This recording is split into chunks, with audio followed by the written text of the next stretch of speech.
जय श्री कृष्णा। आप सबका स्वागत है फिर से श्रीमद् भगवत कथा में सुनने का, आनंद लेने का। जय श्री कृष्णा, जय श्री कृष्णा, जय श्री कृष्णा। चलो शुरू करते हैं आज का जो अध्याय है। न कर्म मानस्य कर्म है पुरुष सुनस्य न स सन्यास देव सिद्धि सम गच्छति। न तो कर्म से विमुख होकर कोई कर्म फल से छुटकारा पा सकता है और न केवल संन्यास से सिद्धि प्राप्ति की जा सकती है। न ही कस्यति अक्षरपि जातु त्यष्टु कर्मते कार्यते अवश्य कर्म सर्वः प्रकृति से। प्रत्येक व्यक्ति को प्रकृति से अर्जित गुणों के अनुसार विवश होकर कर्म करना पड़ता है, तय कोई भी एक क्षण भर के लिए भी बिना कर्म किए नहीं रह सकता। कर्म इंद्रियाणि संयम न्यायस्ते मनसा संपन्न इंद्रिय से उच्चते। जो कर्म इंद्रियों को वंश में तो करता है, किंतु जिसका मन इंद्रिय विषयों का चिंतन करता रहता है वह निश्चय रूप से स्वयं को धोखा देता है और मध्याचरी कहलाता है।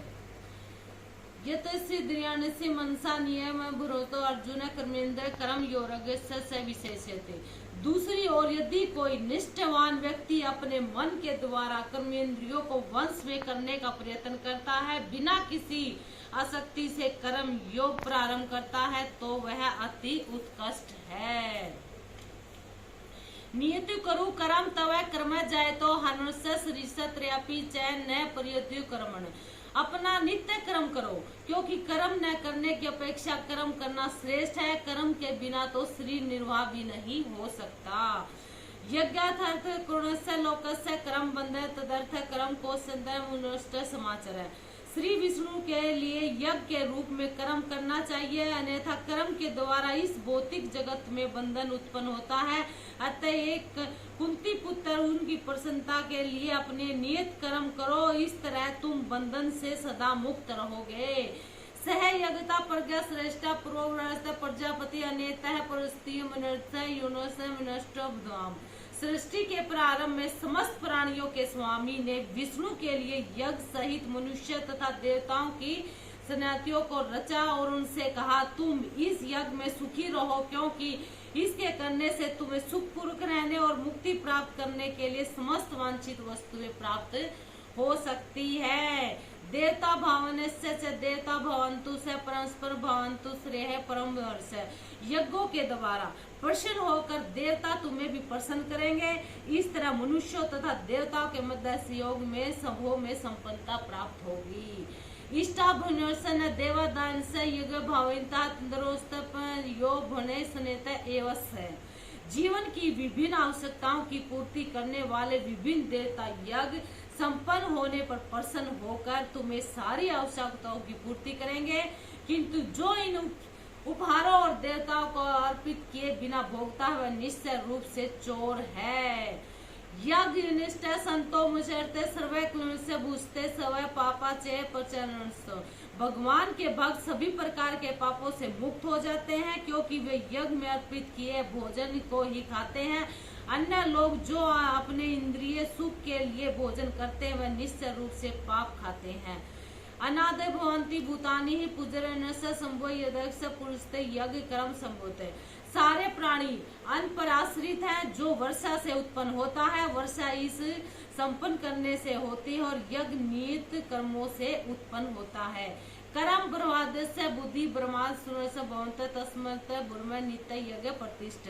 वेदों में नियमित कर्मों का विधान है। ये वेद साक्षात श्रीमद् भगवत से प्रकट होते हैं। फल स्वरूप ब्रह्मा यज्ञ कर्मों में सदा स्थिर रहता है। एवं प्रवर्ती चक्कर नानुअर्थ से यह अगायु इंद्रियों से मोग्र से पास से जीवित। हे प्रिय अर्जुन, जो मानव जीवन में इस प्रकार वेदों के द्वारा स्थापित यज्ञ चक्र का पालन नहीं करता वह निश्चय ही पाप में जीवन व्यतीत करता है। ऐसा व्यक्ति केवल इंद्रियों की दृष्टि के लिए व्यर्थ ही जीवित रहता है। यथास्य त्रिमेश सुदर्श्य मनुष्य आत्म्य च संतुष्ट कार्यते न विद्यते। किंतु जो व्यक्ति आत्मा में ही आनंद लेता है, जिसका जीवन आत्म संसर्ग युक्त है, जो अपने में ही पूर्णतः संतुष्ट रहता है, उसके लिए कुछ करने के नहीं है। नेव तस्य कर्तस्य नाट्य कर्तस्य न तस्य सर्वभूतस्य कुर्वसी। सर्वरूपी प्रसिद्ध व्यक्ति के लिए न तो अपने नियत कर्मों की आवश्यकता रह जाती है, ऐसा कर्म न करने का कोई कारण ही रहता है जिसे किसी अन्य जीव पर निर्भर रहने की आवश्यकता भी नहीं रहती। तत्वमस्त सतत कार्यक्रम समाचार है उसको हास्यंत परोमर्शी पुरुष। अतः कर्म फल में आसक्त हुए बिना मनुष्य को अपना कर्म करते हुए समझकर निरंतर कर्म करते रहना चाहिए, क्योंकि अनासक्त होकर कर्म करने से उसे परम की प्राप्ति होती है। कर्म यणस्य है संदृष्टः जनकस्य है लोक संवरणस्य सपनस्य कर्म। जनक जैसे राजाओं ने केवल नियत कर्मों को करने से ही सिद्धि प्राप्त की है, अतः सामान्य जनों को शिक्षित करने की दृष्टि से तुम्हें कर्म करना चाहिए। यज्ञादृष्टः श्रेष्ठता जन से यद्वर्ष कुरुते है लोक सुदो नमस्ते। महापुरुष जो आचरण करता है सामान्य व्यक्ति उसी का अनुसरण करते हैं, वह अपने अनुसरणीय कार्यों से आदर्श प्रस्तुत करता है, संपूर्ण विश्व उनका अनुसरण करता है। न मैं पास कर्तव्य त्रिलोकसु किशन नाने वर्त एवं च कर्मणि। हे प्रथा पुत्र, तीनों लोकों में मेरे लिए कोई भी कर्म नियत नहीं है, न मुझे किसी वस्तु का अभाव है, न ही आवश्यकता ही है, तो भी मैं नियत कर्म करने में तत्पर रहता हूँ। यदि हास्य वेत्र जातुर कर्म से मम तनस्तु मनुष्य पार्थ समर्थ। क्योंकि यदि मैं नियत कर्मों में सावधानी पूर्वक न करूं तो हे पार्थ यह निश्चय है कि सारे मनुष्य मेरे पथ के ही अनुगमन करेंगे। उद्देश्य दृश्य लोक कार्य कर्म चदस्य संकर से कर्ता समाज से प्रज्ञा। यदि मैं नित्य कर्म न करूं तो ये सारे लोग नष्ट हो जाएं, तब मैं अनवांछित जन समुदाय को उत्पन्न करने के कारण हो जाऊंगा। इस तरह संपूर्ण प्राणियों की शांति का विनाशक बनूंगा। सक्ता कर्म योनस्य यथा कोंती भारत है कुरियनस्य लोकनस्य संग्राम। जिस प्रकार अज्ञानी जन फल की आसक्ति से कार्य करते हैं, उसी तरह विद्वान जनों को चाहिए कि लोगों को उचित पथ पर ले जाने की अनासक्त कार्य करें। न बुद्धि जन्यस्य कर्मण्यस्य है जोनस्य विनोस्य समाचर है। विद्वान व्यक्ति को चाहिए कि वह सकाम कर्मों से असक्त अज्ञानी पुरुषों को कर्म करने से रोके नहीं, ताकि उनके मन विचलित न हो, अपितु भक्ति भाव में कर्म करते हुए उन्हें सभी प्रकार के कार्यों में लगाए और अपना काम करे। प्रकृति क्रिया कर्मणि से गुणेश कर्मणि से सर्वस्व है गुणवत्ता मनियते।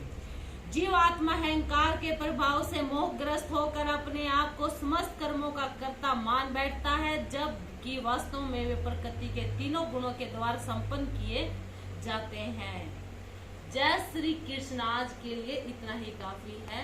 कल फिर मिलेंगे आप सबको। श्रीमद् भगवत में आपने सभी ने साथ देना है। जय श्री